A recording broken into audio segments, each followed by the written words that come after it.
ताज्या बातम्यांसाठी महान करेला सबस्क्राइब करा आणि बेल आयकॉनला क्लिक करा। मुंबईत 25 कोटी रुपयांची फसवणूक केल्याप्रकरणी वडील मुलाला अटक।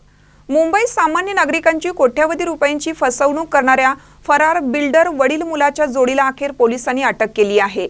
तांत्रिक तपास आणि गुप्तचर माहितीच्या आधारे कस्तुरबा मार्ग पोलिसांच्या विशेष पथकाने मिहिर जेटवा आणि अशोक जेटवा या दोन आरोपींना केरळच्या कोची शहरातून अटक केली। वृद्ध गुंतवणूकदारासह शहरातील अनेक लोकांची 1 कोटी रुपयांची फसवणूक केल्याचा आणि त्यांना सदनिका देण्याचे खोटे आश्वासन दिल्याचा आरोप या दोघांवर आहे।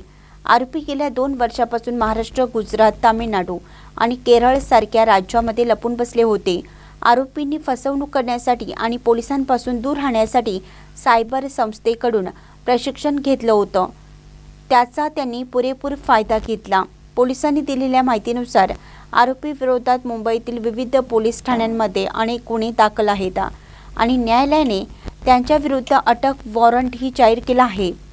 वरिष्ठ अधिकाऱ्यांच्या मार्गदर्शनाखाली कस्तुरबा मार्ग पोलिसांच्या पथकाने संपूर्ण कारवाई केली। दोन्ही आरोपींना मुंबईत आणण्यात आलं असून पुढील तपास सुरू आहे।